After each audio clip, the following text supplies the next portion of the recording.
tactically, I think it was a smart move. We've heard it. If we're going to be really honest about it and have this discussion, I won't sugarcoat it. Hulk loved the hunt. He loved the chase. This is like, it's like we're talking about our kids in grade school.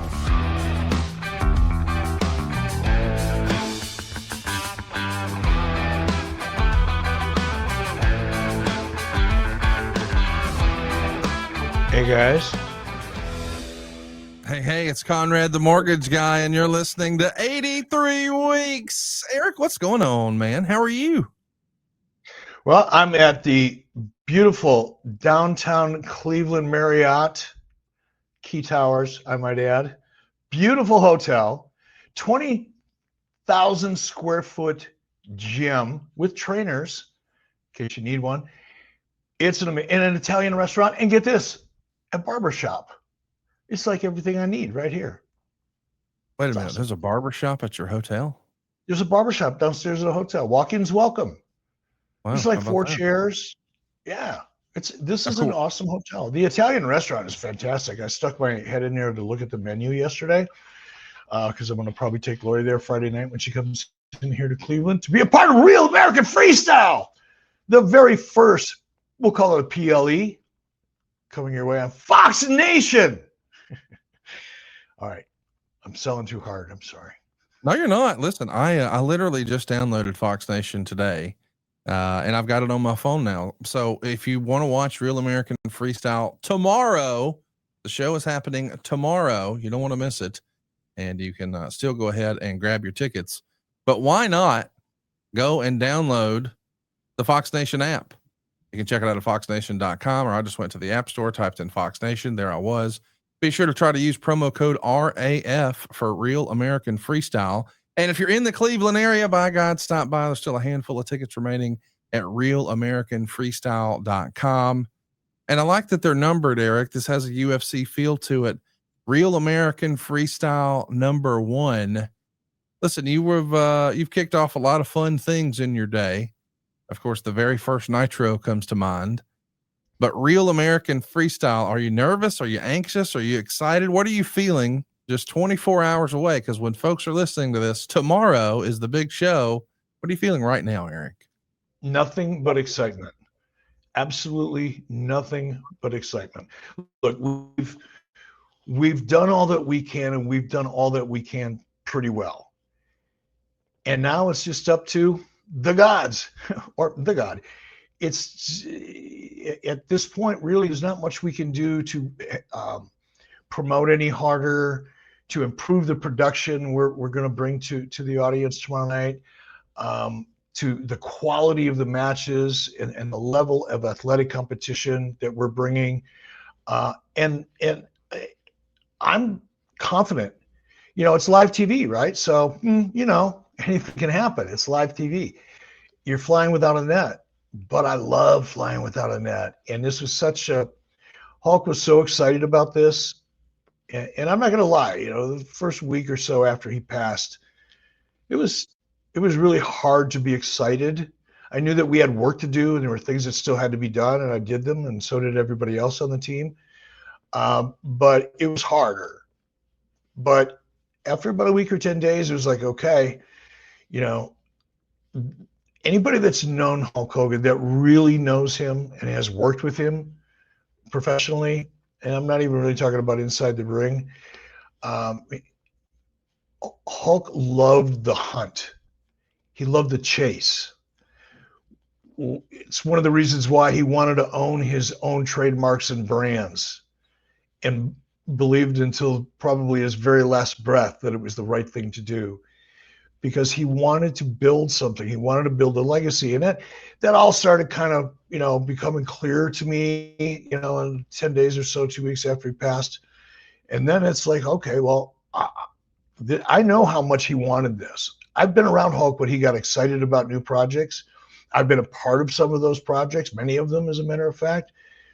And anybody that knows Hulk, that's worked with him that way or been around him on a very close basis, knew, man, he thrived on the hunt.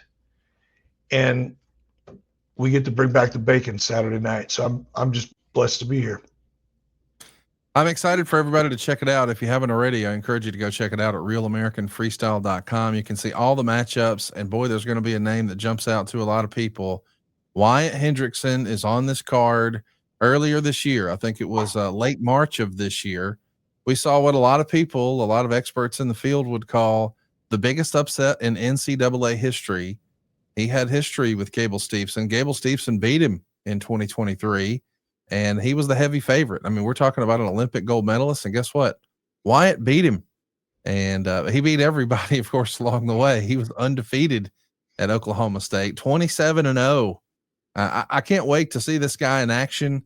I'm going to be watching on Fox Nation. I hope everybody will join me. It's easy to download the app, and I can't wait to see what this looks like, man. I think back to like the very first UFC. I think it was back in 1993 or 1994. Nobody really knew what to expect. And I kind of feel like the anticipation around this event is a similar vibe. Like no one's ever seen this before, Eric, because it is professional wrestling, but it's not sports entertainment. I'm fired up to see it. I can't wait to see the presentation and how it looks and feels. And folks can check it out on Fox Nation. Just download the app right now. It's going to be fun. The newest pro league in combat sports, and we're bringing it out Saturday. It's going to be fun. Check it out. Real American Freestyle is happening tomorrow. Be sure to join us. You can download the app right now in the App Store. Check it out on foxnation.com. Be sure to use the promo code RAF. And as we said, if you happen to be in the Cleveland area, why not go check it out in person? Say you were there. realamericanfreestyle.com. RAF #1 on deck. And today, Eric, we've got a lot of news and notes to cover. Want to give a quick shout out to our live studio audience. Greatly appreciate everybody hanging out with us today from adfreeshows.com. I know that you've been traveling and all over the place, but I want to get your take on, I guess there was history made last night as you and I are recording on a Thursday morning. It's kind of weird as an old school wrestling fan. AEW did a show in the old ECW Arena on the old WCW television station. This is like a convergence of, I don't know, everything 90s for me last night. You know, the big three in the 90s, I guess when I was at my peak fandom, were the WWF, WCW, and ECW. And the idea that we're in that same building and like their hard cam shot, man, it looked just like the presentation from Barely Legal, the very first ECW pay-per-view. So I liked that from a nostalgia perspective, but I do get that it's not the most TV friendly building.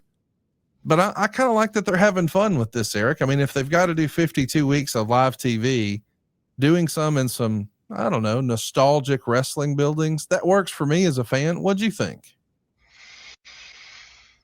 I get the nostalgia part, and that's, I don't feel it like perhaps you do, because I had a different relationship with certainly ECW than you did at the time. So I don't have that connection, right? I have a connection, but it's different. Right. And so to me, absolutely nothing wrong with it.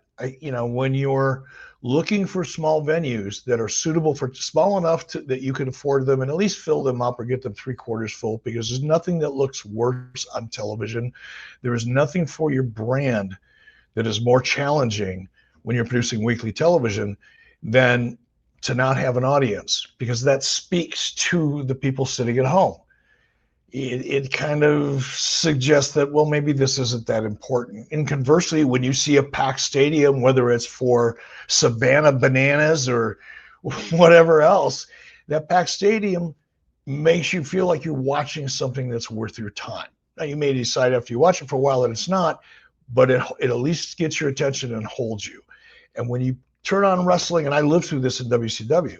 It was one of the reasons I moved WCW's syndicated production down to a soundstage where I could control the audience to some degree. Because when you show up in an arena with, let's say it holds 5,000 people, and you only got 600 people there, and all of them were tickets you gave away. So they don't really care all that much. They didn't buy their tickets. So you're going to get a kind of reaction out of most of them. It's either that or you do what AEW did, which is to find a smaller venue that you can produce television in, because there's certain requirements a building has to have in terms of power and clearance and fire codes, all that kind of crazy shit. So not crazy shit, it's all important shit. But there's a limit to that. So I think the fact that AEW chose that arena because of its nostalgia that it represents to a lot of the audience, and it's suitable for television, I don't know, makes sense to me. Where else are you going to go? Some 6,000, 7,000 seat arena where you can only sell 2,000 tickets? You don't want to do that. So I think it was a good decision. Business-wise, creatively, I didn't see the show. Don't want to comment. I don't know what it sounded like. I don't know how the audio was. I didn't see the lighting. But tactically, I think it was a smart move. Well, I don't know that you saw it, but we have seen NXT run this building before, and they transformed the building, and it didn't even look like the ECW Arena. And so to me, it's kind of like at that point, why even do it? Like some of the charm of the old ECW Arena is like, hey, on the way to the ring, you have to walk past a giant like pillar that's holding the damn building up. There's this steel column right there that's a support beam, and it was just in the middle of the entranceway on the way to the ring, and they kept that. So I think those little tip of the cap to the nostalgia for the sickos. I mean, if you're really trying to super serve that nostalgia audience, and I know that building holds a special place to Tony Khan. I think the story is a well-worn story. He and his dad actually attended a show from Champaign, Illinois. He asked his dad to take him to the ECW Arena, I think when he got a good report card or something like that when he was a kid. So he's in the stands wearing an orange Taz shirt in 1996, I believe. So I think it's cool that he as a fan can go do that. And it makes me think, if there was a building that was synonymous with the AWA that you were nostalgic about, that you might say, hey, why don't we run a show there in Minnesota? I grew up on Vern Gagne's AWA.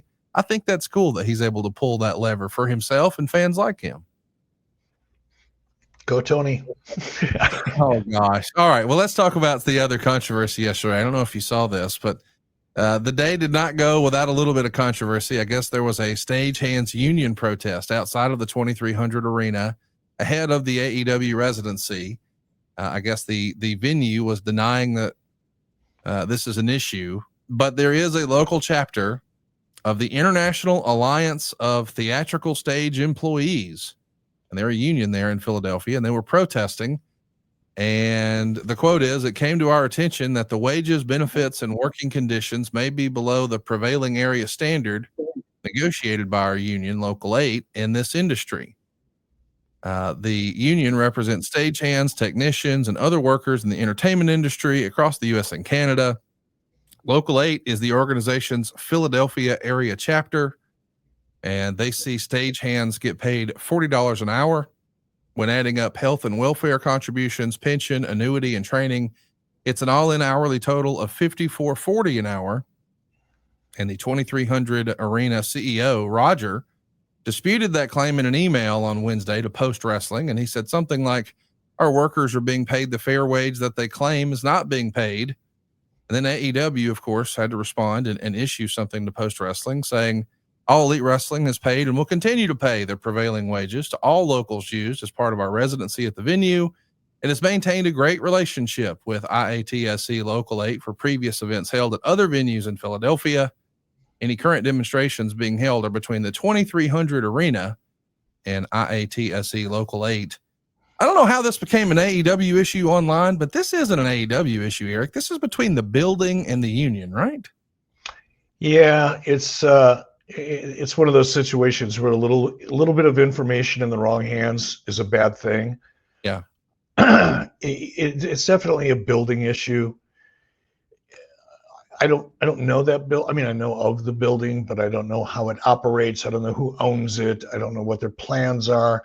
I've been in it once for a convention a couple of years ago, and I would imagine they have a hard time keeping that building booked.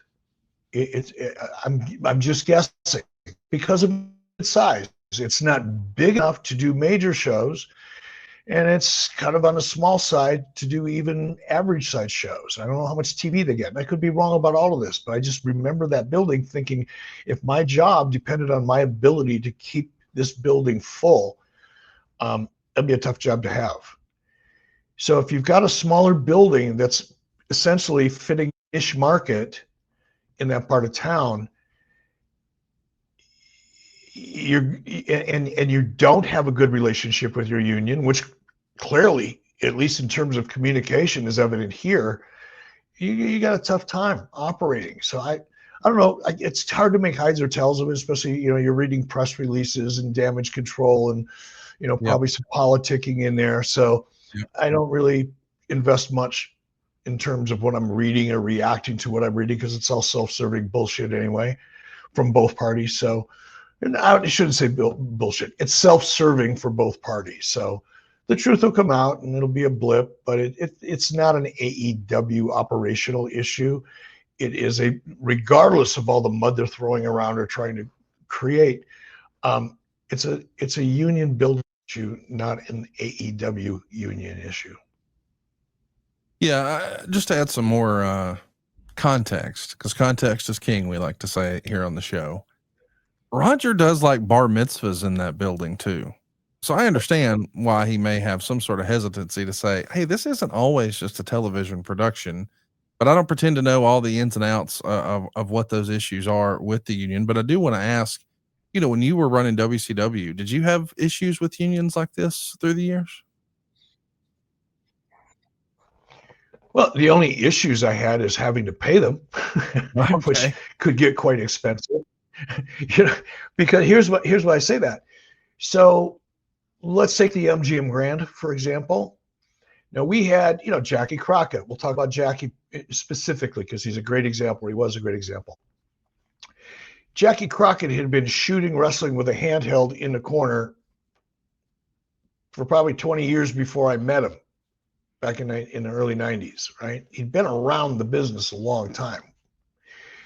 And he came with the Crockett's, or with what was left of the Crockett's when Ted bought him out of bankruptcy. Jackie, David came along and became a part of the original WCW. And Jackie was there when I was hired as an announcer. He was certainly there when I took over as president, and everywhere in between. There were one or two other handheld cameramen that were full-time WCW employees. They didn't work for anybody else. They weren't freelancers. Everybody else on our crew was either a freelancer or somebody assigned to us by Turner Broadcasting, right? Which is no big deal if you have the same people traveling with you and you're using the same freelancers and all that. It can go fairly smoothly because everybody's got reps under their belt. Everybody understands their job. Your cameraman, in Jackie's case, he's been shooting wrestling for so long, he knew how to anticipate. He could do the Wayne Gretzky. He could be ready to go where the puck is going before the puck took off, right? So he could stay ahead of the action, which is why he very, very rarely ever missed a shot. Now, you take Jackie out and you take some guy from TBS Sports that is used to shooting basketball or worse yet, football, and you give him, he could be an Emmy Award-winning cameraman for the NFL. You put him on a ring corner, give him a camera, and make him one of your primary camera shots throughout the night, and you're going to be really, really disappointed. Here's my whole point in all that. When we would go to Las Vegas, and I know I need Crockett carrying my camera, I'm not going to let some local union camera guy, no matter how good he is, take Jackie's place on that corner. So here is my option. I'm paying Jackie, and I'm paying the union guy too. He's standing right behind Jackie the whole time. And I'm paying him his $300 an hour or whatever his daily rate is. Not because I need him, but if I want to go to the MGM Grand, which is a union building in a union town, I'm paying the union. So when I say I had an issue with it, and it's only about paying them, that's what I mean. It's, Madison Square Garden, similar. When you go into a union market, in this case, you've got a non-union building in a heavily unionized market. You have to expect something like this. If you don't, you just haven't been paying attention. But the way to avoid it is just to make sure you compensate the union by hiring union people, whether you need them or not. Who would have helped handle that sort of thing for you in WCW? Who was your go-to guy for that sort of thing? Zane Bresloff, for the latter part of my career there at Turner and WCW.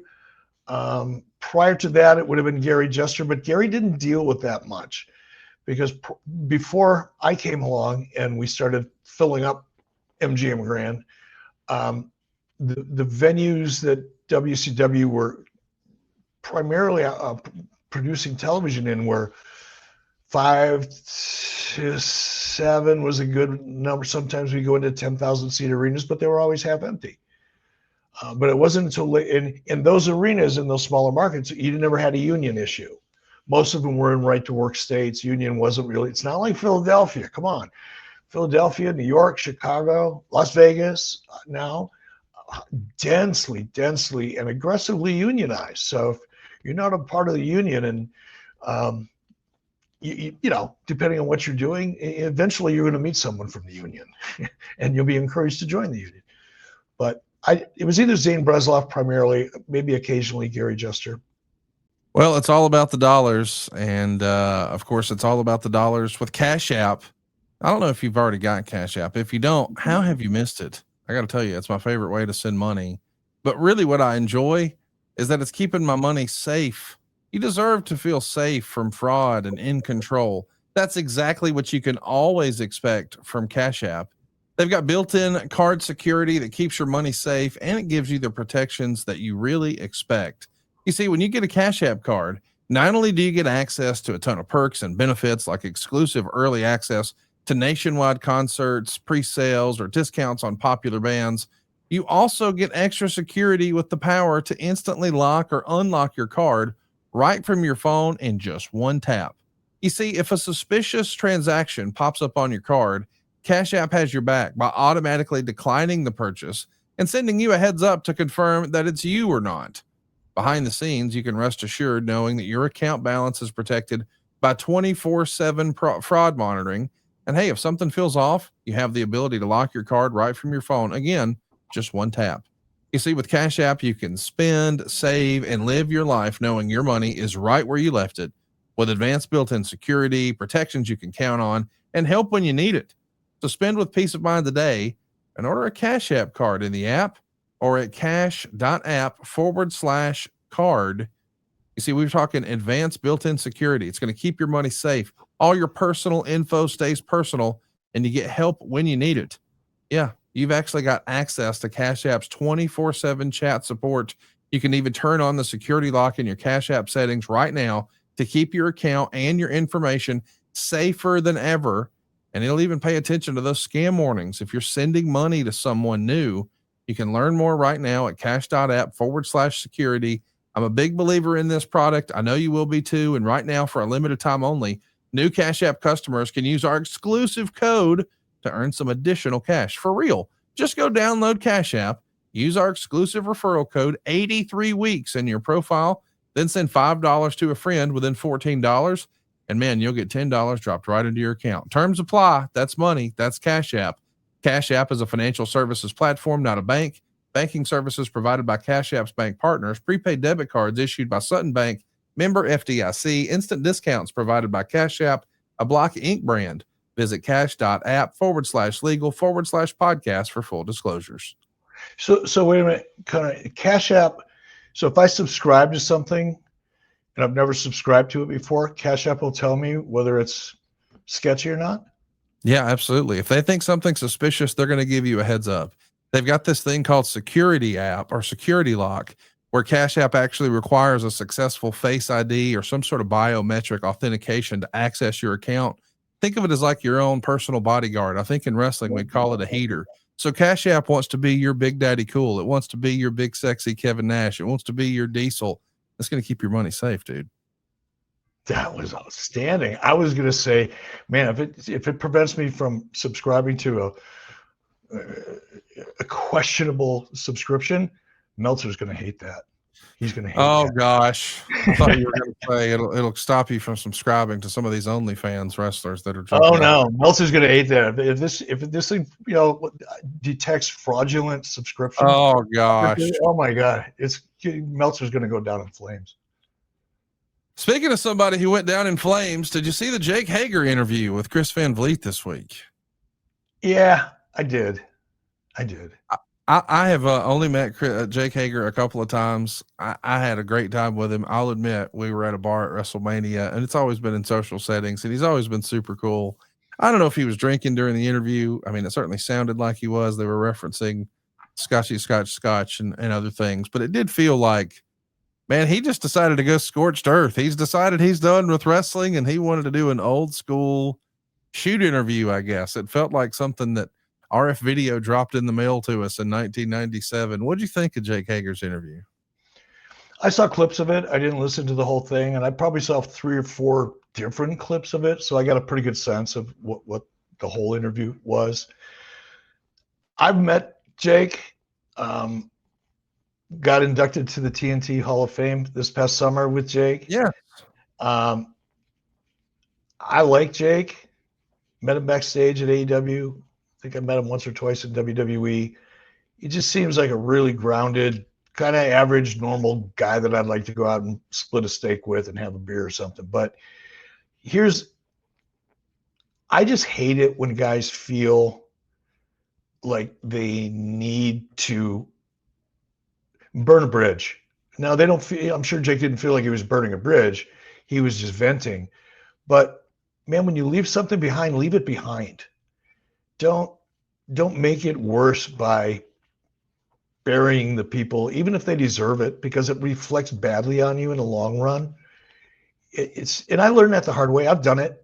Trust me, I've done it. Maybe that's why I'm an expert on it, because I've done it a lot. But I've also looked back and realized it doesn't do you, the individual, any good. You may feel better in the moment, but in the long run, you won't feel good about it when you look back at it and see it, 3, 4, 5, 10 years later. So just don't do it. Just move on. Forget about it. Forgive. Be happy. Do something else. Keep your mind occupied so you don't even think about it. So I just don't. I hate when I see anybody do it. Anybody. I'm disappointed. Well, he decided to spill the beans on a lot of AEW stuff. He said something along the lines of there being a talent meeting. He decided to take some shots at Tony Khan. He says, after all the punk shit that went down, the boys got together and we had a meeting. This was the boys only, no office. Sting's in there, Show, Jericho, Brian, Mox. They're all standing rather, at the front of us, talking us through this shit. And lo and behold, who comes in the room storming in? It's Daddy's Little Billionaire. He's yelling at us because I think it was Dax and Cash didn't want to come in. They didn't like the storyline, so they refused to come to TV that day. And he was like, listen, I'll put you in a 6-man 6 minutes before the show, and you're going to do it. And we're all feeling disrespected. I still to this day wish I would have stood up and said a lot of things. You just told Sting that you're going to put him in a 6-man in 6 minutes, and then you're going to honor him for his retirement. We became his little playthings. We had to wait outside of his office. His storylines were very good at debuting, but he could never carry anything through. It got to the point where you couldn't tell him anything. He couldn't take criticism. He was fucking up, and we were all just having to deal with it. We all had blood, sweat, and tears put into that company. We were all there from the beginning. We all had our careers behind us that helped build that company. And then we all just had to sit side by side and couldn't do anything because he wanted to run it the way he wanted to run it. I mean, that's quite a rant there about Tony Khan, but I mean, on some level, isn't this the way it always has worked in wrestling? I mean, we've heard forever and ever guys had to wait outside of Vince's office. And I know everybody's individual story is most important to them, but if you've got 100+ talent under contract, there's just not enough time in the day to make everyone happy all the time. I'm not trying to stand up for Tony here, but I am saying some of this sounds like sour grapes, in my opinion. I don't know. Where do you land on all this? I think much of what Jake said is probably true. And it's not the first time we've heard it. If we're going to be really honest about it and have this discussion, I won't sugarcoat it.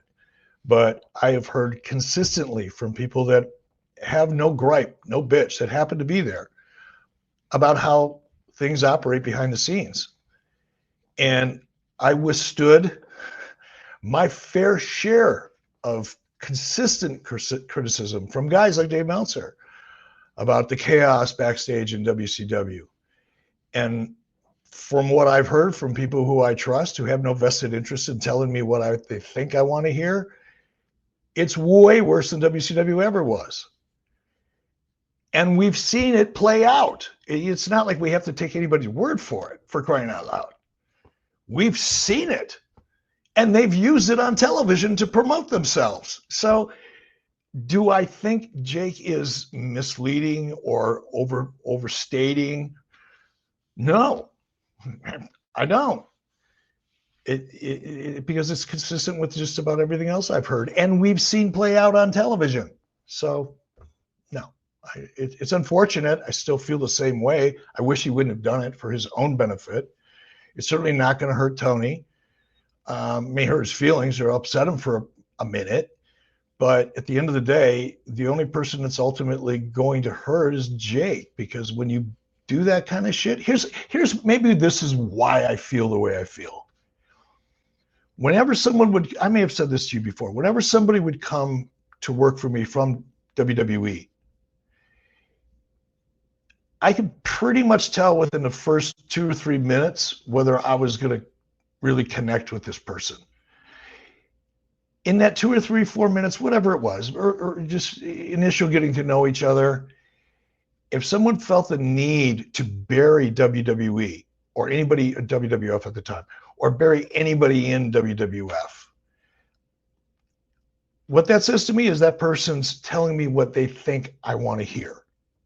I don't want to hire someone like that. I'm never going to have that great of a connection with somebody that walks in my office and buries the people that he used to work with. You know why? Because at some point in time, we're going to separate. Either I'm going to fire you or you're going to quit. You're not going to retire here. Nobody ever does in the wrestling business necessarily. So this thing is going to come to an end. And if I have to think, oh God, at some point, this guy's going to leave or this woman's going to leave, and then they're going to go out and bury me, I'll save myself the trouble. So, and I guess that's why I feel the way I feel about Jake's comments, is whether they're 100% true or not, it hurts you, man. Well, it doesn't help anything. I'll tell you that. Nobody's going to read that or see that interview and then say, you know what?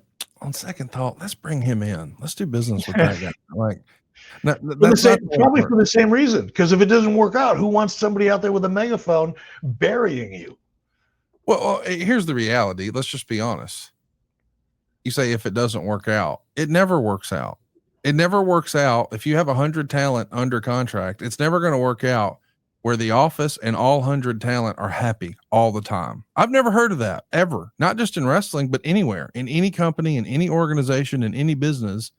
It's never going to work out for everyone. There's always going to be people who were disappointed and, hey, we thought it was going to work out better than it did, and it just didn't, and we move on. But the idea that, I don't know, I thought it was odd that he had these strong statements about Tony Khan, but he didn't say anything about Vince McMahon, because it's not like all of Vince's creative was a home run. It's not like people weren't frustrated with the way Vince managed. I don't know. It's weird that he just randomly in the middle of the pod said, at least once a day, I say, F Tony Khan. Tony Khan lives in this dude's head now. That's weird. I don't want that for Jake. It feels odd.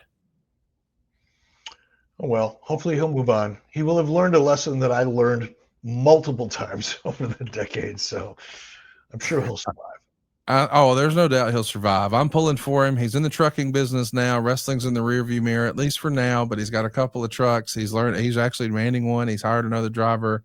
I like when guys find success after wrestling, but somebody who is still actively wrestling is Cash Wheeler. He took issue with those comments about FTR, and he actually posted a private text message conversation between himself and Jake Hager to sort of clear the air, where he sent the tweet and Jake said, I apologize if you're upset. I said, I think it was you two. Didn't say it definitely was, but that meeting happened. And Cash responded, I know, but to say I think and then actually say our names make us look like asshole. But it wasn't even us. We're assholes, but we show up to work. And Jake said, I apologize. I shouldn't have said your names, especially when I didn't know for sure. So I can appreciate that Jake is walking back some of this, but it's a little silly. It's another example of why you don't do this. Right? These guys are so freaking fragile. I mean, this is like, it's like we're talking about our kids in grade school. I mean, this is, it just makes me laugh. Fragile. There's Dax and Cash. Oh my gosh, you said my name. Oh God, don't get that stirred up again. Oh, I don't care. What do I care? You know what I'm saying is true. If you don't, everybody else does. This fragility in professional wrestling has got to stop. Well, but you know the reason Cash does it, because the internet trolls are going to be, oh, these guys don't even show up to work, and that's not true. And I hear you. And guess what? By posting that reaction, yeah, you're going to fire those internet trolls up even more. You think damned if you do, damned if you don't. You're better off if you don't when it comes off like that. Come on, keep your character alive in social media, guys. It'll serve you well. This dancing back and forth between your fragile self and your tough guy image is not good. It's just not doing you any good. Eric, when you were calling the shots in WCW, did you ever hear or participate in meetings that were held by the boys? Do you remember there being a talent only meeting at all in WCW? I mean, it may have been that I didn't know about it. If it was talent only, then I probably wouldn't have heard about it necessarily. Or if I would have heard about it, I wouldn't have thought twice about it. But I would have been curious. That's not true. I would have thought once. I would have, I wonder what that's about. And then I'd find out. So it's not like I had to be there. But I don't recall it ever happening. I'm sure somebody can correct me if I'm wrong, but I don't recall it.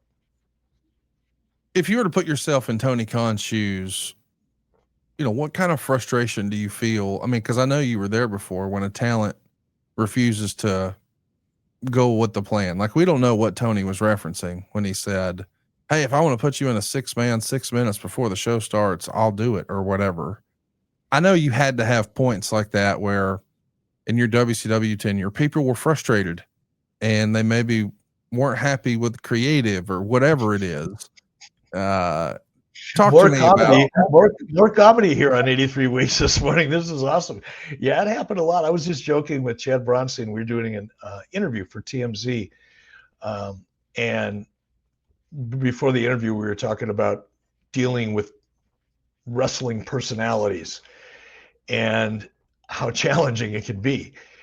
And he asked me, he said, man, you had 80 guys under roster at one time. How did you deal with all those? And I said, Ed, you survive it. There's no magical technique to it because, you got all those different personalities and, they have different levels of bitches to deal with and different egos and the personal relationship. I mean, it's complicated stuff that you have to manage. And they're in a subjective business.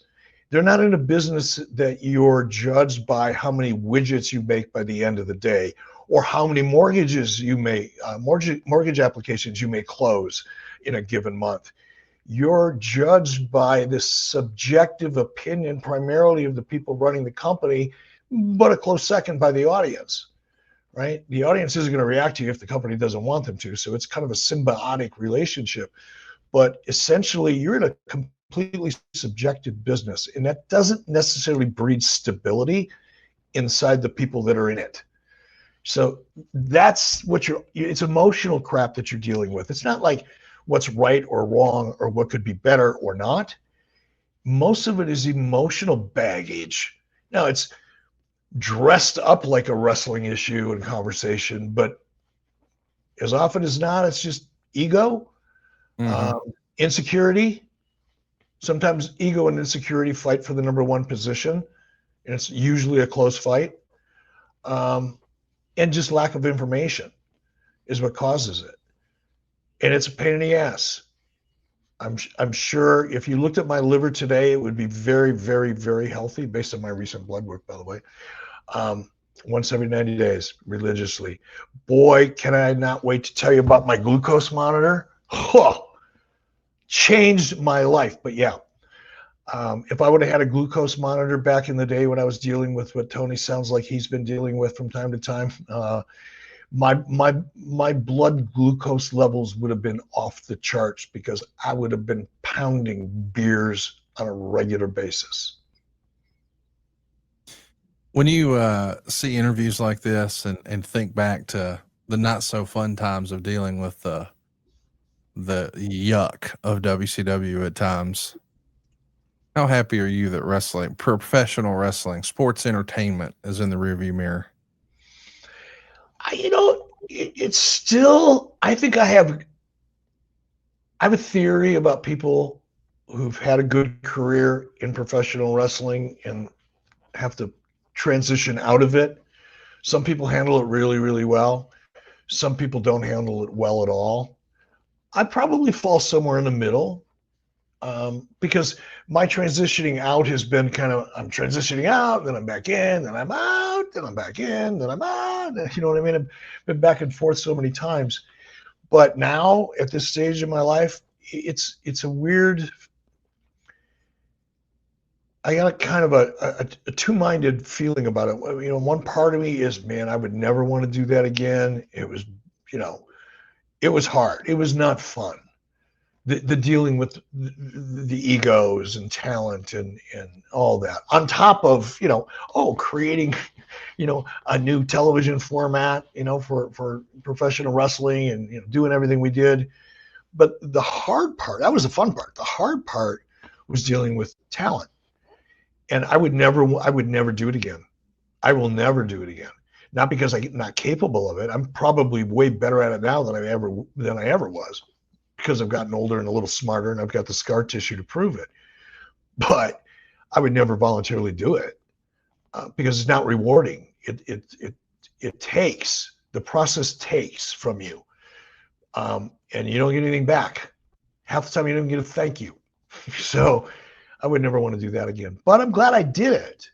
That's the other part of it, is I'm really grateful for it because I learned a ton. Not that I'll ever need to learn how to manage talent again, but I've learned how to handle issues better in general. And not to let my emotions react first, because that's usually what happens. What used to happen with me is, faced with a challenge of any kind, my first reaction is fight it.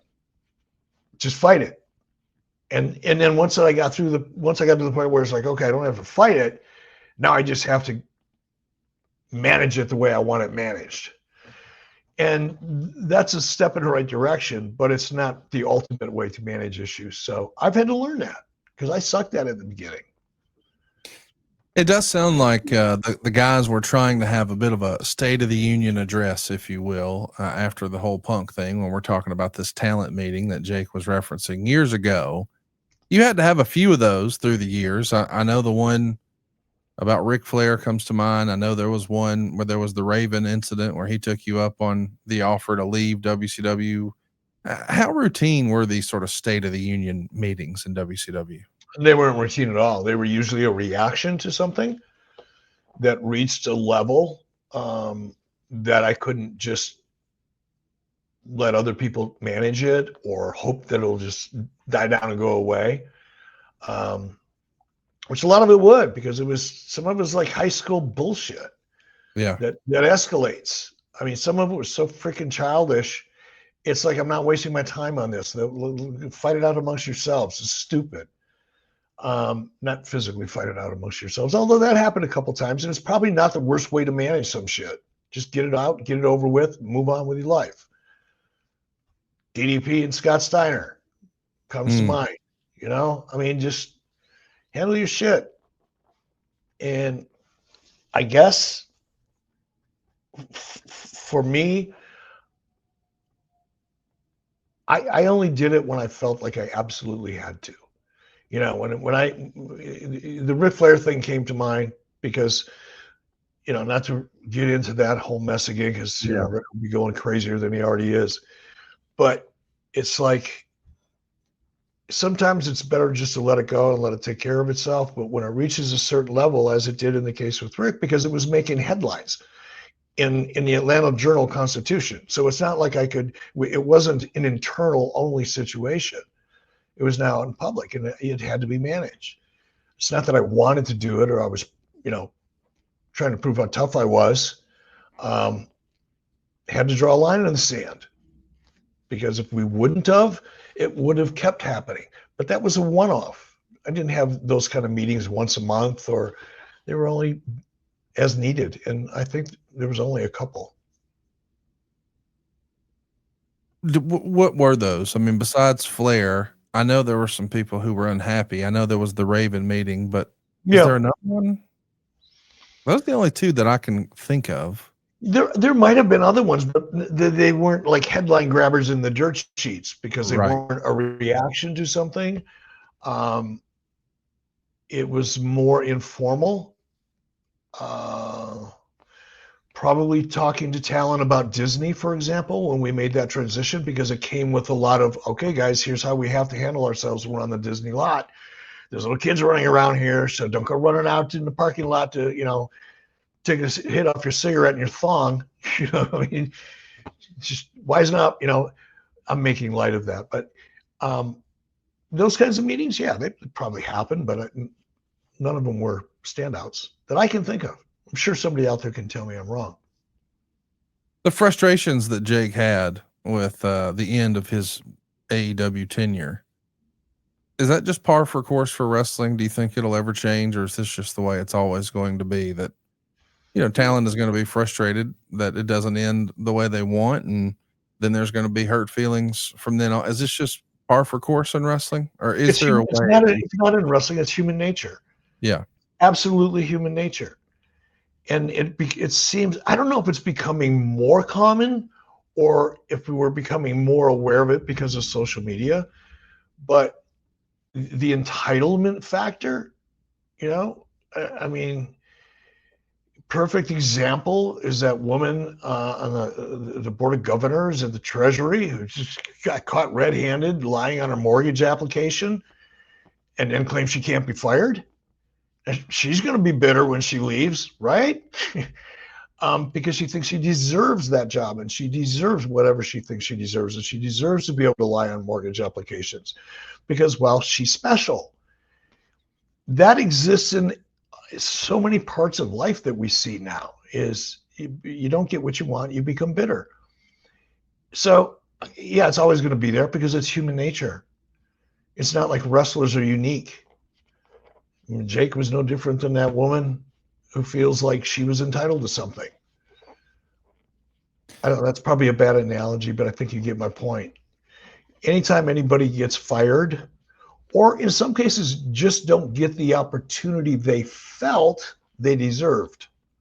That's another big one in wrestling, right? I never got the push. This guy badmouthed me to the boss, so I didn't get the push. Otherwise, the jealousy, going back to the insecurity and the subjective nature of what we do, what I did,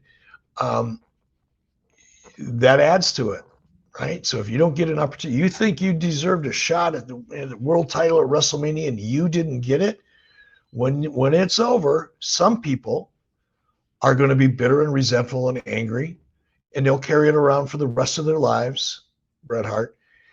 Or someone like Lashley LaRue will get in the ring, attempt his dream, live a part of it, be grateful for it, and continue in an entirely different way to entertain and engage with people and do something meaningful for himself and for others.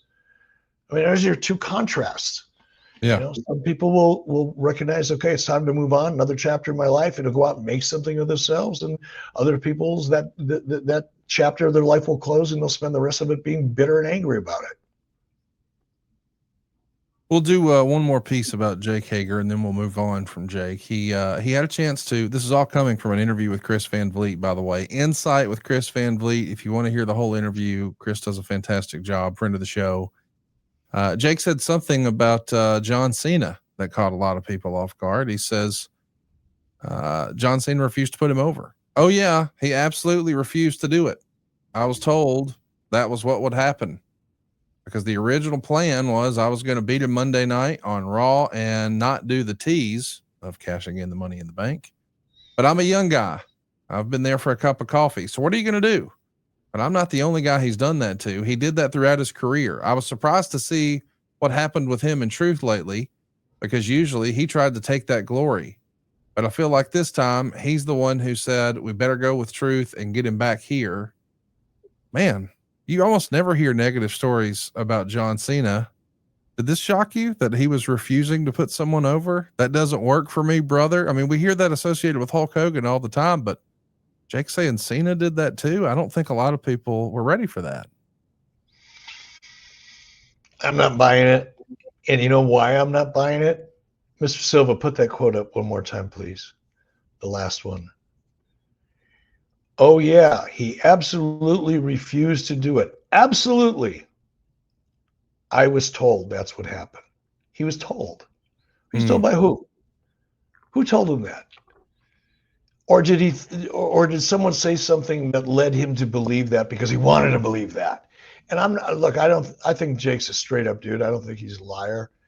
But you also have to realize that what you think you remember, number one, it depends on who told him that.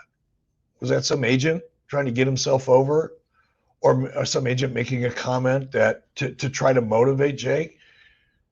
I don't know. I wasn't there. But anytime you make a statement that starts out with, oh yeah, absolutely, because I was told, you kind of lose me. You lost me in the first 30 seconds. Well, something that you won't lose in 30 seconds is a raging hard on, thanks to our friends at Blue Chew. Guys, Eric Bischoff is entering rooms in Cleveland this weekend, dick first. You see, Blue Chew isn't just a tablet. It's a cheat code for your crotch. Stronger, harder, longer lasting. Like somebody gave your downstairs a pep talk and a gym membership. Blue Chew is the original brand offering chewable tablets for better sex. Yeah, my meat telescope saw God and winked. Guys, this isn't just about performance. This is about legacy, or third legacy. Nothing makes you more of a legend than a little Blue Chew. So go discover your options at BlueChew.com. And we've got a special deal for our listeners. As always, get your first month of Blue Chew free. Yeah, free. Just use the promo code 83weeks at checkout. Pay the $5 for shipping. That's it. Join Blue Chew's mission to upgrade humanity one thrust at a time. Head on over to BlueChew.com for details and important safety information. And a big thanks to Blue Chew for sponsoring today's podcast. So, Eric, let's talk a little bit about this weekend. It feels like everybody and their brother is doing a lot of international shows. This past weekend, AEW set a big record at the O2 Arena for their Forbidden Door. They broke the 2023 Money in the Bank record for attendance, nearly like 19,000 people in the building. And now this weekend, it's WWE's turn. They're doing Clash in Paris. John Cena is going to wrestle his last match in France this weekend against the one and only Logan Paul. Who are you picking in this one? You think Logan Paul is going to get the dub, or is it another celebration for John Cena in Paris? I'm going to go with Logan. I like it. You want to give us some context why you think you're picking Logan? John's on his way out and Logan's on his way up. There you go. Simple as that. I mean, old school wrestling. It's just money. It's a financial decision. You're going to invest in the short term or the long term with a guy like Logan. I would go long term on this one, and I'd bet Logan. Let's talk a little bit about Logan Paul's recent quote about John Cena. He says, John Cena is the greatest of all time for now. I intend to be the greatest of all time, if not one of the greatest of all times. I want my name thrown in the hat. There's a real thing when it comes to being a locker room leader, like the guy who leads the company, is the face of the company, is respectful to everyone in the crew, to everyone who helps make this well-oiled machine work. And John Cena has been that guy for 20, 25 years. I fully believe I have the capacity to do all of that. What do you think? Do you think Logan Paul can be the next John Cena for the WWE? I don't. Not because he doesn't have the talent, not because he's not full-time. Is he going to make the commitment that John Cena made to be that locker room leader? It's not like somebody just anoints you one day or you politic for it like prom king, to be recognized and respected as a leader takes a fuck ton of commitment. And Does anybody think Logan Paul is going to make the kind of commitment to WWE that John Cena did? Nothing to do with talent. Nothing to do with talent. Nothing to do with potential. Everything to do with being there and being committed. Well, we know that Seth Rollins is committed to defending his title in a 4-way this weekend against LA Knight, Jey Uso, and CM Punk. Of course, we're knee deep in story about Punk and Rollins. And of course, LA Knight has been on the bubble for golly, over 2 years now. Jey Uso, just recently the world heavyweight champ himself. What are you picking in this one, Eric? Ooh, run that by me one more time. Give me the matchup. Seth Rollins, Jey Uso, LA Knight, CM Punk. Rollins is the champ. Punk and Jey. No. It's a 4-way dance. You're picking one guy. Oh, I thought they were tagging. I'm sorry, man. I haven't been watching, obviously. The world title is in a 4-way here, bud. I'm going Punk. Okay. Well, look at there. I don't know what's gotten into you. All of a sudden, you're a big Punk fan over here. No, that's not true. It's not all of a sudden. I'm just kidding, bud. But I think, much like I felt about Logan, in his matchup, long term, I'm going with Punk on this one. And I know people say, yeah, but that's not long term, right? But he's got so much momentum right now that you'd have to be blind not to see it. And I'm pretty sure everybody there does. I guess it could be a matter of when they want to cash in, because everybody knows where he's at. That's backstage and that matters. It's just when do they want his run to begin? And there's a good chance they want that to run begin right now.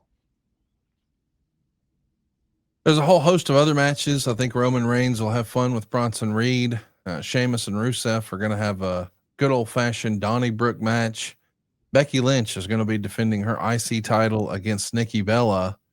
And Becky Lynch has actually made some headlines this week. She sure has. Did you see that? Let's remind everybody that we had Monday Night Raw in Birmingham, England. That's the birthplace, of course, of Ozzy Osbourne, who was recently laid to rest. And well, Becky in her promo said something that I guess upset Ozzy's daughter, Kelly. Becky went on TV and said, I guess it was Netflix, and said, the only good thing that came out of here died a month ago. But in fairness to Ozzy Osbourne, he had the good sense to move to LA, a proper city, because if I lived in Birmingham, I'd die too.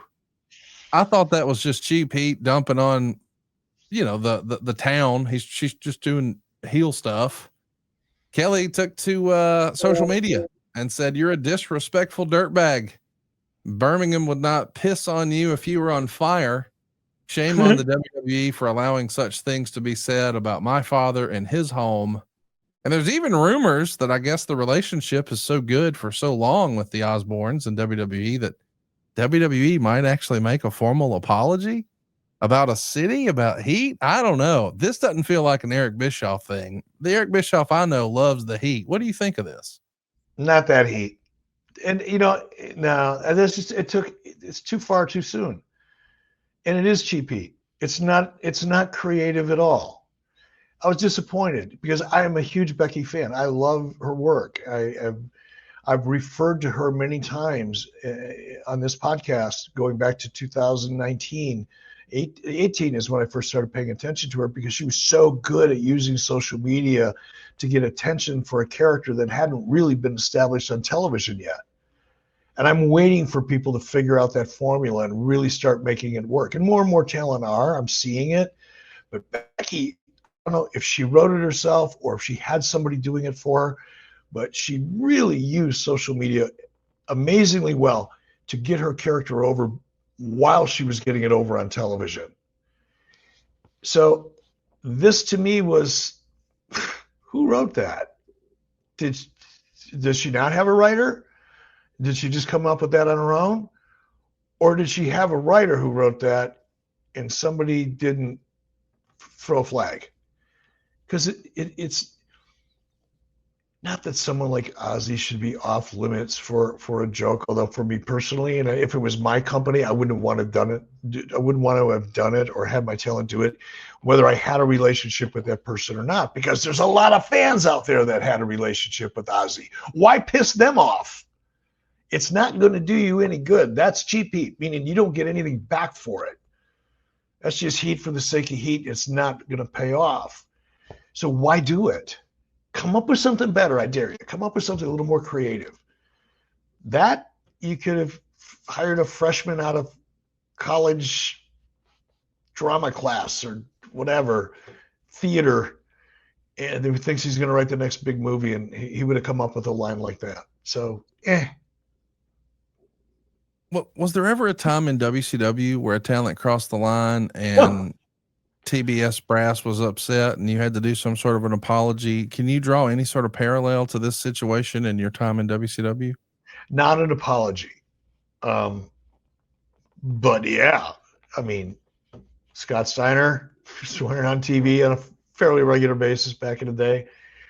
You know, to his credit, he wasn't used to live TV at the time when we first launched Nitro. And, you know, when you're in a tape show, a lot of that stuff gets cleaned up in the post edit process. Live TV is a little different. It took everybody a little bit of time to get used to that fact. And in the meantime, yeah, I had a lot of stuff to answer for, but I never had to go on the air and apologize to anybody. Do you think this could affect any sort of advertising or mainstream opportunities, or is this just about securing the relationship with the Osbournes?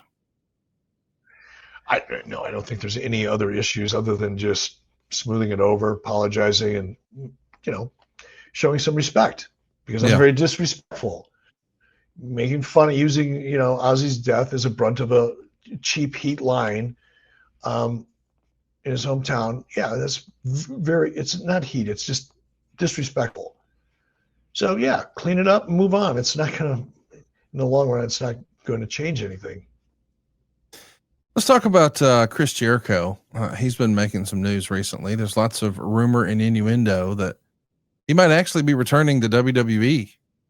It's been covered in a lot of different news outlets. And anytime there's some sort of major outlet that posts, I don't know, a hypothetical that he might be headed to WWE, fans are picking up that Jericho is actually liking those posts.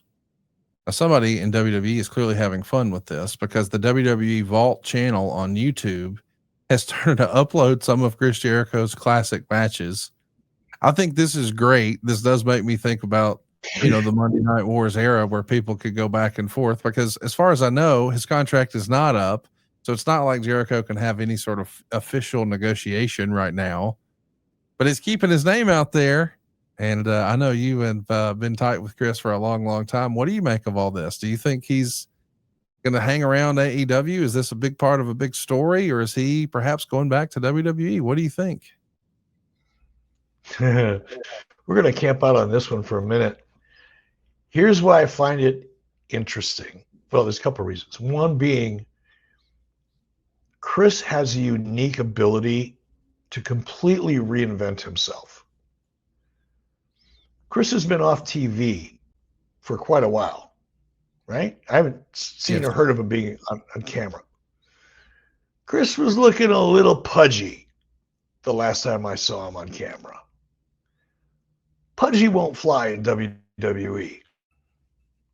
Not like that. Chris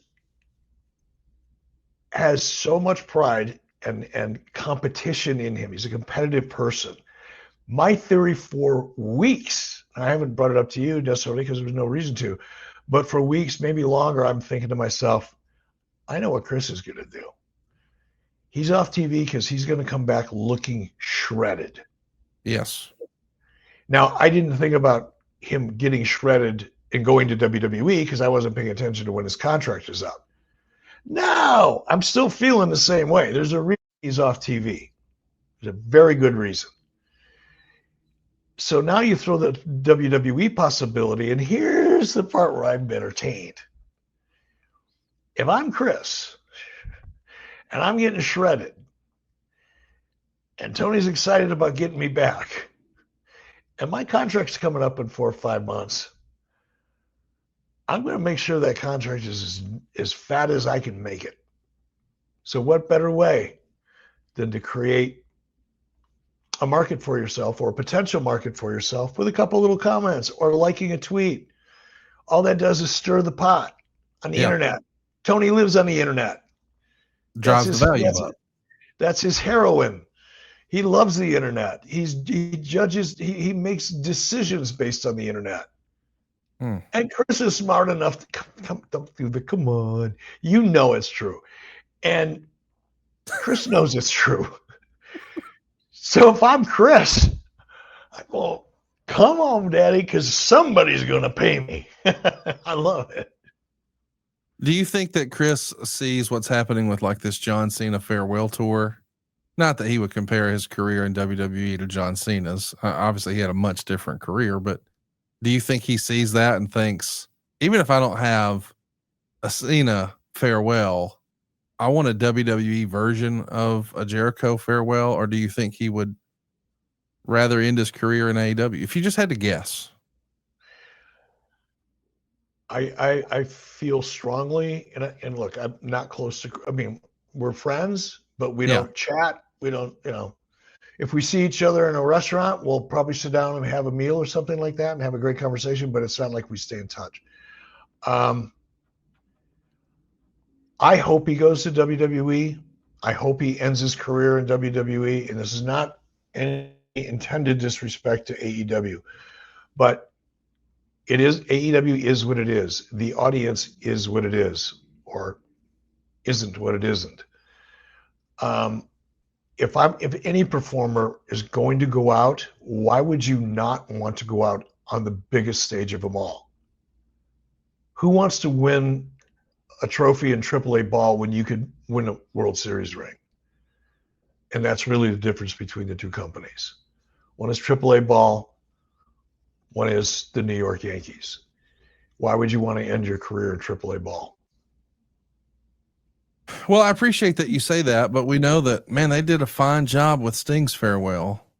And I know it's a different WWE, but you take a look at the way WWE let Kurt Angle end his career. And then you take a look at the way Sting was celebrated to end his career in AEW, and there's no comparison. And Kurt Angle really was more of a WWE guy than Sting was an AEW guy based on tenure, I think, but I could be wrong on that. But it is going to be interesting to see what happens with Jericho. I mean, when you were thinking about this sort of John Cena farewell tour, who in your history in the business do you think deserved a farewell tour but never really got one? And I know everybody wishes they could have. I mean, it deserved. What is, how do you qualify deserved? Again, subjective, right? I mean, anybody that's been at the top of any company for a period of years. I mean, but you also think about a guy like Steve Austin. He couldn't do a farewell tour. He couldn't have held up, in a completely different, kind of fantasy land example. It would have been great if Bret Hart would have been able to, because Bret Hart's the kind of guy that fans would have really wanted to be a part of that experience. And it would have been great if Bret Hart could have gone out, on a farewell tour. I think it would have been really, really successful as well. But circumstances are circumstances. It's hard for me to wrap my head around deserved. It's like, who could be successful with a farewell tour? Right. That's really what it comes down to. Do you think that, when we think about Chris Jericho post wrestling, we were just talking about Jake Hager post wrestling, and I don't think this is true, but I even had some conspiracy theorists texting me, "Hey, do you think Jericho has put Jake Hager up to dump it on Tony Khan?" And I'm like, no, that's the dumbest thing I've ever heard. No, of course not. But what do you think Jericho does? That's like in the bubble talk a little bit, maybe. Do you think Jericho, because we know he's a rock star, like he's touring with his band Fozzy. He likes to make movies. I mean, he's got plenty of other business opportunities. Do you think he'll ever pursue any sort of like front office or management position in wrestling post wrestling? Because we heard even in the Jake Hager interview that he was at the front sort of addressing the group. And we've heard from a lot of guys that he's like a locker room leader and helping other guys and trying to make other guys. And do you think he has any interest in I don't know, being quote unquote office in the wrestling business? He may. I've never gotten that impression that was something that he'd be interested in. But that was when, Chris was very young in his career. He was early in his career when I was working with him, right? So he wouldn't have had those aspirations. When I worked in WWE as talent and Chris was there, he spent a lot of time with Brian Gewirtz, the head writer. And he seemed to enjoy the creative process a lot, not just because he wanted to make sure he got his stuff in, right? Or his story, whatever it was. But, I used to watch him and Brian work together, and it was fun for Chris. So that suggests to me that he has a strong interest in the creative part of the business. And if he's got an interest in the creative part, he's obviously, forgotten more about in-ring action than most people will ever learn. He would be great as a producer. Do I know if that's something that he'd want to do at this stage of his life? Because that can be a grind. It's a little bit of a thankless job. It's work, hard work, all day hard work. It's not showing up at the building, working out your match, and then going back to your dressing room and hanging out with friends. It's, be at the building at 11 a.m. or 12. And by the way, you're there standing in gorilla until 11 o'clock at night. And when things go great in the match, you get a pat on the back. And when things go wrong, whether it's your fault or not, you're going to get shredded. And it's your responsibility. So it's not the greatest job in the world.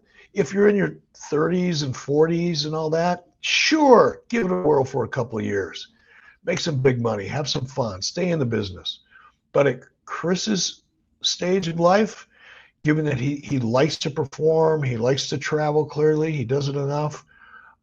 He is a creative guy. He does like music. I don't see him taking a producer role, if I had to bet. But I could also be very wrong. It really comes down to what does Chris Jericho's second half going to look like? What does he want it to look like? Because he gets to pick and choose. Well, you get to pick and choose with Prize Picks. This episode is brought to you by Prize Picks, and preseason football is underway, and college football is here, and I'm so excited. It's like Fat Guy Christmas this weekend for us. I'm so pumped, and I got to tell you, even the games that I'm not normally paying attention to, I am this season because of Prize Picks, and I'm having a lot of fun. I know you will too. Everybody I know had a lot of fun last football season with Prize Picks. My favorite watering hole here at the office in my group chat, we're all talking about it. And you can even, have a little fun with some of your favorites in the NFL too. What's Joe Burrow going to do? What's Aaron Rodgers going to do? And it's so simple to do this. Let me explain. Prize Picks is, in my opinion, the easiest platform to play on. And here's why. You're just picking more or less on 2 to 6 different player stat projections. And if you get the picks right, you could cash in and win up to 2,000 times your money. I should mention Prize Picks is also the best way to get action on sports in more than 40 states. I'm talking to you, California, Texas, Florida, even Georgia. Prize Picks puts their members first, so all withdrawals are fast, safe, and secure. Prize Picks offers Venmo, Apple Pay, MasterCard, more. For quick and easy deposits into your account this football season, Prize Picks even invented the Flex Play, which means you can still cash out even if your lineup isn't perfect. So you can double your money even if one of your picks doesn't hit. Prize Picks truly is the best way to win real money this football season. Which players are going off? Which ones aren't? Make your picks in less than 60 seconds and turn your sports opinions into real money all season long on Prize Picks. Go right now and download the Prize Picks app today. Use our code 83weeks and you'll get $50 in lineups after you play your first $5 lineup. That's code 83weeks to get $50 in lineups after you play your first $5 lineup. Prize Picks, run your game. All right, Eric, we should talk about a friend of yours. Man, we all got a scare scrolling through social media earlier this week when we saw DDP was in the hospital. But when DDP lets people know he's in the hospital, he does it in perhaps the most DDP way possible. Let's take a look. And you can always do little DDP yoga stretches. Remember, when you're stretching out, you're exhaling. And then bring it back in. Open it back up. This is why I can always do that.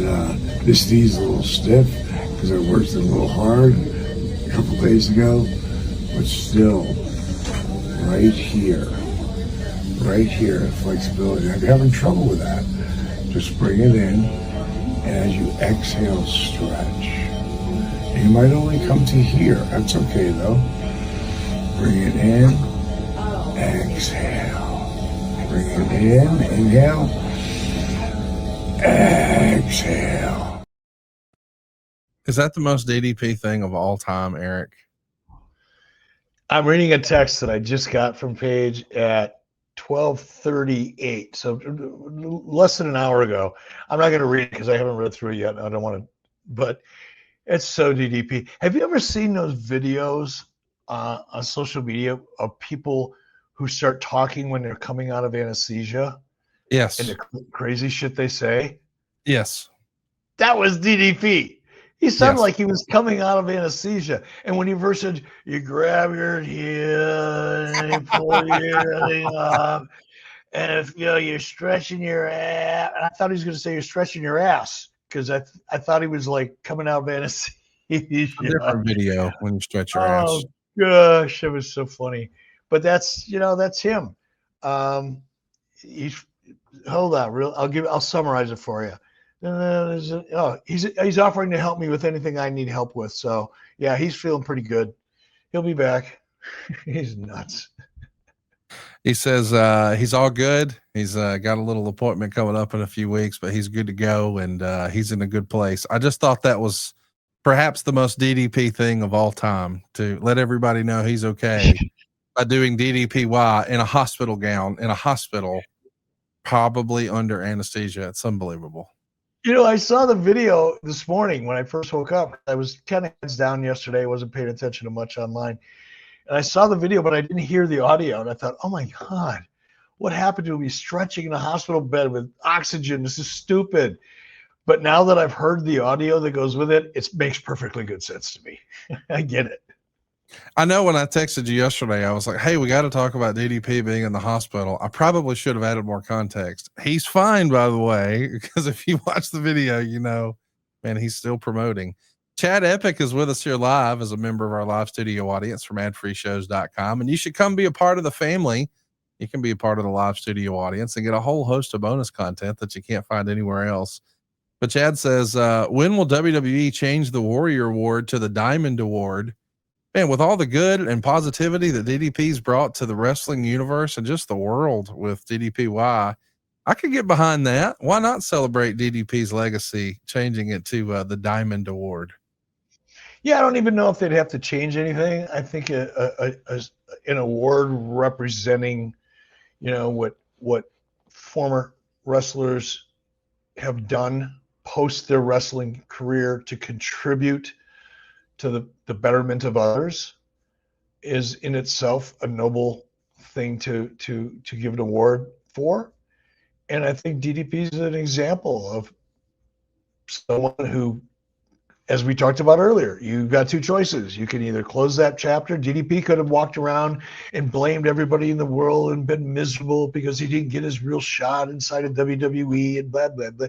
He had enough bitch he could have wallowed in it. He could have lived on it. It could have been his sustenance until his last dying breath. Or he could have closed the book on that chapter in his life, take all the good things that came out of it, figure out how to leverage it and use it, and go on and do something else that you love even as much, if not more.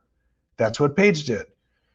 So I think anybody that follows in his footsteps or aspires to do something great for former wrestlers or non-wrestlers could be in line for that award as well. And I'm sure there are many of them out there. Let's talk a little bit about Vince. Vince McMahon has been making the news recently. I don't know if you saw, but he was actually in court earlier this week. And I guess his attorney is asking that this case be thrown out. I guess Vince was charged with a reckless driving charge. And TMZ is reporting that Vince's attorney, Mark Sherman, as he filed a motion to suspend and dismiss the matter. This is all based on a car wreck that happened unbelievably on the exact same day that Hulk Hogan passed away. What you're seeing on YouTube right now is his crashed, totaled 2024 Bentley Continental GT. I think that's the 12-cylinder version there. and he ran it up in a BMW 430. And along the way, collided with a median wooden beam guardrail. I guess there was even a Ford Fusion involved, but either way, everyone was wearing their seatbelts. No one had injuries. McMahon has not commented on this publicly at all, but he made headlines there, and he made headlines when all of a sudden people spotted him and Bruce Pritchard and JBL and Gerald Briscoe all coming out of a party with Vince. I want to talk about Vince's 80th birthday party, but before we do, did you ever ride with Vince? Because we've heard JR and Bruce Pritchard and other people tell stories about how he was a speed demon. He was dangerous to ride with. Did you ever ride with Vince? No, I never did. But I'll tell you what, there was a couple times when I was there in 2019 and I would fly on the corporate plane along with Vince and Triple H and Kevin Dunn and Bruce and Paul Heyman and whoever was on the plane. And you don't want to be late for that plane, because if Vince gets on that plane and you're late, you're going to have to find your own way to the building. I mean, there was no messing around with him. And I respect that. I love people that are on time like that. So I would always get there 15 or 20 minutes early. And usually the plane's open, so you can get up in there, get your seat and get comfortable, grab something to eat. I always had sushi on the plane. First thing in the morning, you could have raw fish for breakfast. It was awesome. So I'd always get to the plane early. And one morning I was sitting up in the plane. I had the window right next to me, right in the seat. I'm looking out, and Vince comes flying up in his Bentley. And I had heard all the stories about the way Vince drives. Now I'm looking at him coming at me, sitting in his, $12 million plane, like cops are chasing him. Who's chasing him, man? He just drifted right up to the side of the plane and jumped out like it was no big deal. And I thought, those stories are probably true. We got to talk about Crazy Wheelman. Who was the craziest driver in wrestling you've ridden with? Who was the worst? Paige. I didn't ride with a lot of people. I didn't. Most of the time I flew. Shows, yeah. I wasn't making shows during the week. So, but I'd travel with Paige, who was multitasking as he's driving, usually eating or opening up something to drink or mixing up a protein shake while he's driving and throwing stuff out the window that he was done with, emptying the food out of his Tupperware container, while he's driving, usually at an excessive rate of speed, sometimes in the rain. Yeah. It used to make me a bit nervous. I preferred to drive when it came. When you, did you ever have to pile up in an AWA car with other guys, like pre-WCW? I'm just wondering if there was I got piled up in a car with Larry Zbyszko and smoked enough weed to put down a small army. That was the only time. Were you driving and he was smoking, or he's smoking and driving? He's smoking and driving. Wow. Okay. In the WCW, that's your limitations. It was over 30 years ago, folks. Give it up.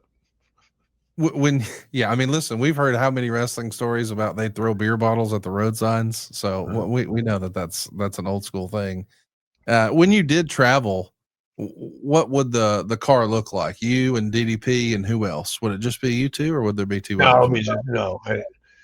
No, I think we may have taken someone else once or twice, but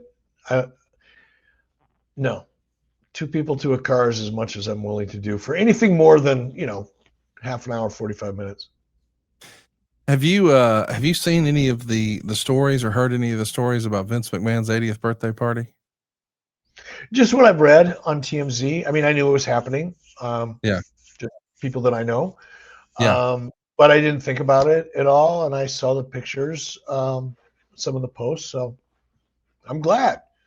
The guy's 80 years old, man. He's changed a lot of people's lives for the better. You can deal with however you want to deal with the controversy, but I'm glad he still has friends that are willing to be friends. It's a good thing. It's not a bad thing.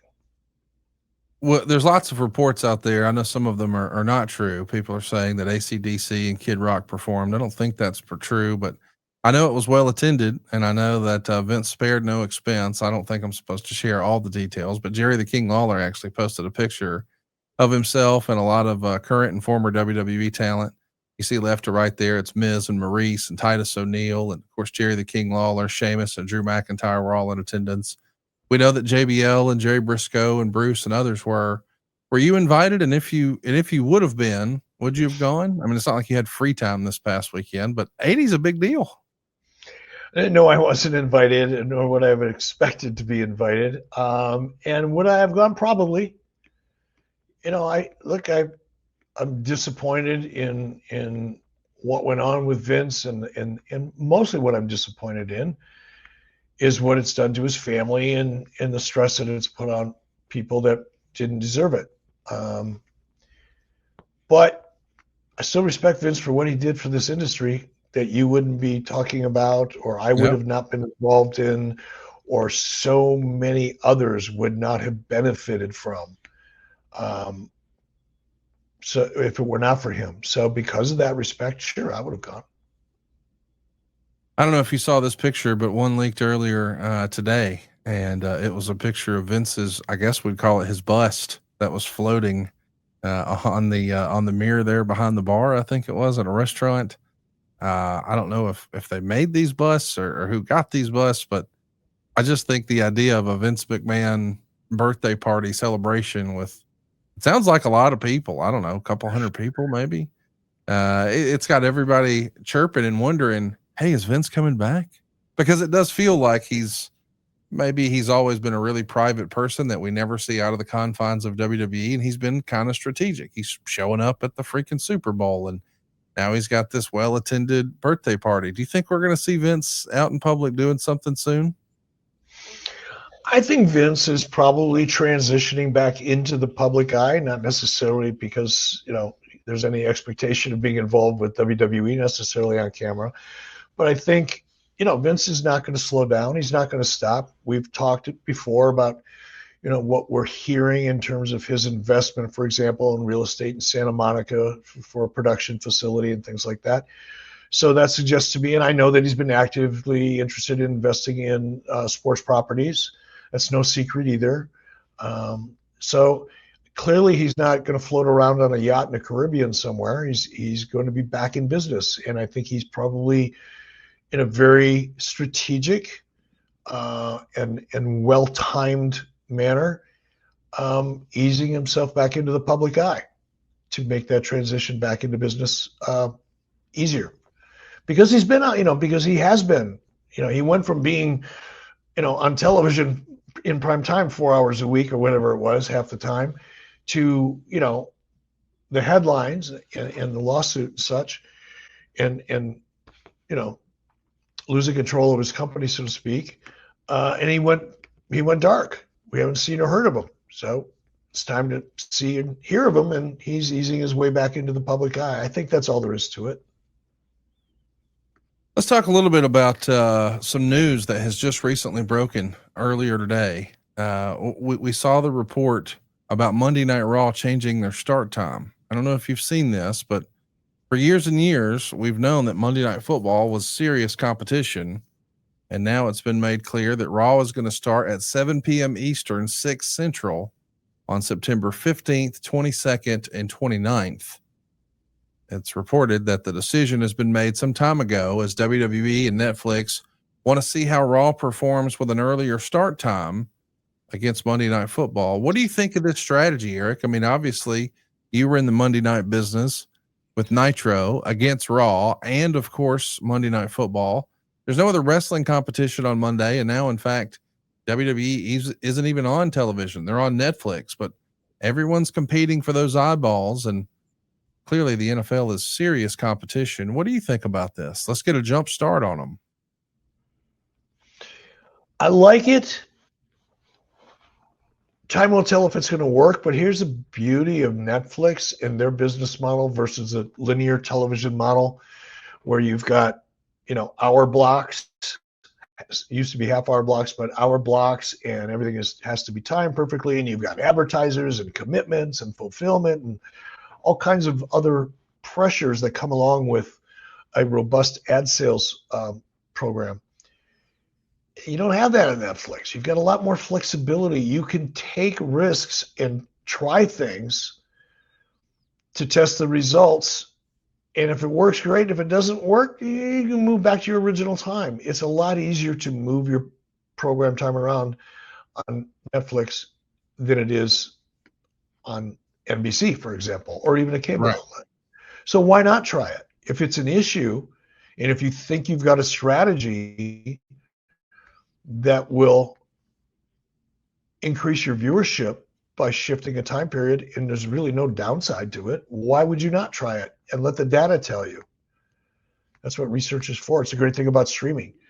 The amount of data that you could scrape now from streaming platforms, and I'm just learning this working with Fox Nation, it can tell you a lot more than traditional research can.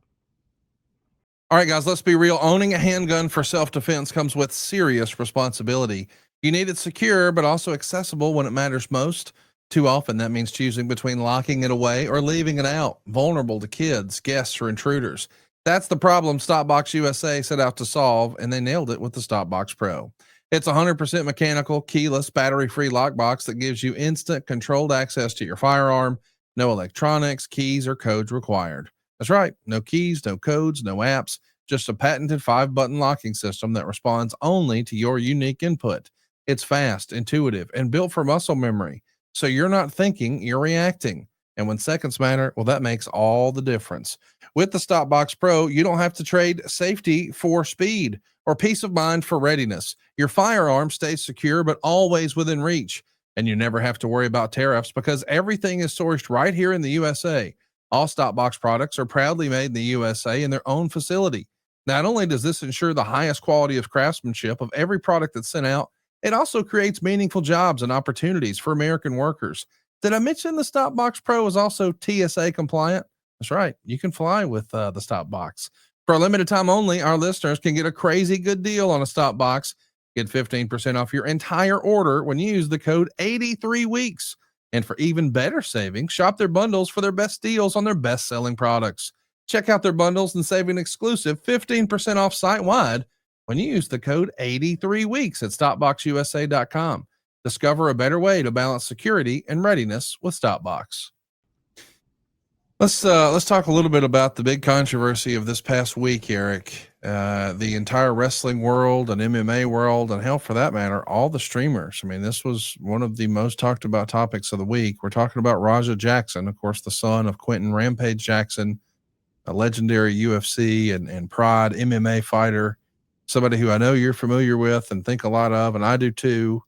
And his son has, well, let's just say it, assaulted an independent wrestler. I'm sure you've seen this story. It's a well-worn story right now, but we haven't heard from you. What'd you make of what you saw, and what do you expect next? I don't know what to expect. There's a couple different ways this could go, and I don't want to profess to know enough about the law or even the situation. I only know what I've seen on social media. I wasn't there. I sent a text to Rampage, and I was really sorry for him and for his son, and certainly for Stu. The whole situation is a sad, unnecessary situation, and it didn't have to happen. It should never have happened. I just pray for everybody involved because Raja will get through this. Stu will get through this. Rampage will get through this. Everybody will get through it. But I just hope they all learn something because, there's something to be learned by all three of them and a lot of us. I think it all comes down to my gut. I don't know Raja. I don't. My gut is because it's the kick stream and it's trying to get attention. It's the same thing everybody else is doing, is trying to get attention, using social media to get themselves over. And taking it too far. That's my gut. Wasn't there, don't know the principles, not passing any judgment, but just knowing the environment, knowing the kind of environment it was, meaning young wrestlers trying to get themselves over. Everybody knows the power of social media, and some people take it too far. I think that's what this was. I think the whole thing was ridiculous, but driven by need to get yourself over. I think everybody agrees we want the best for Stu, and we would like for this to be behind everyone. I want to remind you that we will include a link to Stu's GoFundMe in the description for today's show. Rampage Jackson issued a statement that said, "I feel bad about what happened to Sicko Stu. I don't condone what my son did at all. I'm a father, so I got to have my son's back, but I'm just going to let justice play out and take its course. Ain't much I can do on that side but be a father. This shit put me in a bad mood. I feel bad about Stu and his family. His family had to see that shit. I just wish I could have been there, but I couldn't. Hopefully one day I can meet Stu and shake his hand and have a man-to-man with him. Y'all need to know that I don't condone Raj's conduct, and I hope Stu can forgive me as a dad for not understanding everything." I think Rampage is in a terrible spot here, and he's done as good as he can with it. And we've heard reports that Stu is getting better. You know, he had a swelling of his brain, and he was in critical care, and he was having trouble walking and having trouble talking. So there's been a lot of challenges to overcome. He's got broken teeth and broken orbital bones, and it's a mess. But I'm hopeful that we can find a happy ending to this story. That's my hope, I guess, Eric, is that Stu's able to make a full recovery, and maybe if we can find a silver lining, it's that he gets, I don't know, a little more opportunity in his professional wrestling pursuit if he decides to continue that.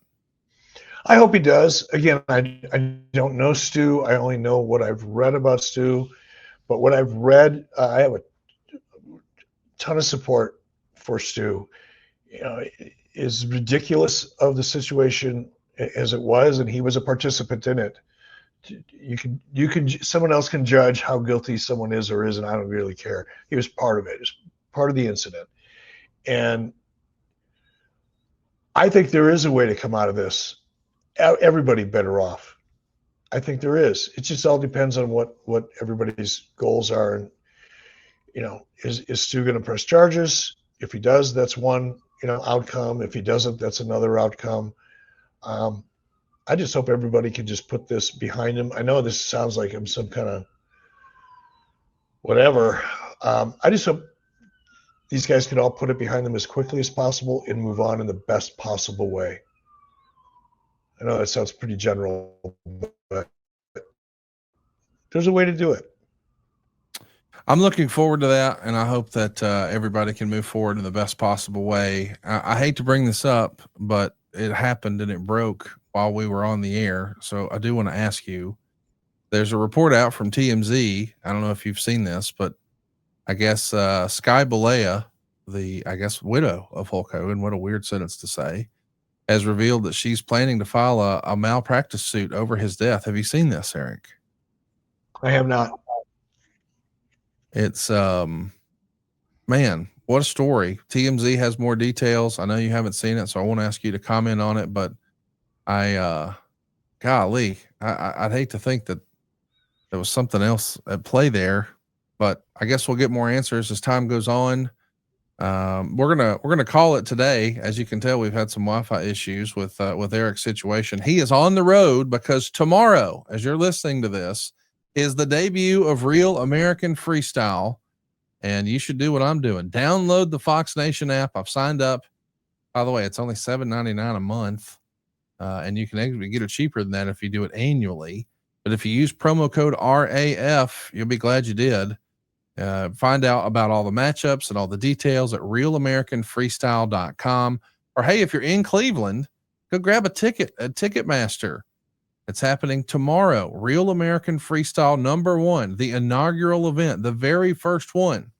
Think about all these years later. If you could say, I was at the first WrestleMania, I was at the first UFC, you can be at the first Real American Freestyle event tomorrow in Cleveland. Go right now to realamericanfreestyle.com for all the details and all the information. Eric, I'm so excited for you. I mean, this feels like a big deal, a big doggone deal for you and your whole family. I'm pumped for this opportunity, man. And shout out to everyone at Fox Nation who's pulling levers here. And I think behind the scenes, there's a couple of names I've heard in the wrestling space. Is it true that Rafael Morphy and David Sahadi and there's some other folks that we've heard of are going to be involved in this behind the scenes? Yeah, I've been working with Raphael. We've been working with Raphael since the very beginning, and he helped us with the building in Cleveland and is working on our next event, which will be announced next week. So yeah, it's great to have someone with experience that we've worked with before in that it's a critical role. And David Sahadi, David's become invaluable and has really helped put together a great team that I'm really, really excited to work with. So yeah, it's fun when you can work with people that you've had experience with and kind of know each other's shorthand and things like that. It's been great. I hope everybody checks it out. We'll be talking about it next week, and we've got a heck of a topic next week. We're going to be talking war rooms right here on 83 Weeks. Hit that subscribe button if you haven't already. Be sure to turn on the notifications bell. You don't want to miss us the next time we're live. And Eric, next week, we're going to start highlighting the YouTube comment of the week. So we want to hear from you today. Drop one below, and we'll talk to you next week right here on 83 Weeks with Eric Bischoff. SaveWithConrad.com. My name is Rajiv. I'm in Sacramento, California. I came to Save with Conrad because I've heard Conrad talk about how he helps people all the time save money and the best route to go for getting some mortgages and finances done. And having heard so many different testimonials in the past, it made the most sense to go this route. We were in the market for a new house and we wanted to know what we could afford. So we spoke with Steve and then Diane to get through the pre-approval process to see what we could afford. And then once we were able to understand that aspect of it, that was when we were able to shop around for a house to get a mortgage through Save with Conrad. Everybody on the team was great. Everybody really explained everything fully to where it was more in like layman's terms to where I could understand it as someone not in the business or having shopped around for houses too many times. So being able to understand every step of the process and talking with everyone on the team about that was really, really helpful. And it made me feel really confident that I was going the right route. I would definitely recommend Save with Conrad to others. I know that sometimes people look at it and they go, oh, they're based in Alabama. What could they help me with? But I'm out here in California and they were able to square everything away and get things done really quickly, as opposed to sometimes even people out here don't move as quickly as the Save with Conrad team. So everything was really well done, really efficient, and I would definitely recommend Save with Conrad to others. My name is Rajiv. I'm in Sacramento, California, and I was able to get into my dream home with SaveWithConrad.com. That's number 212 non-equal housing lender. SaveWithConrad.com.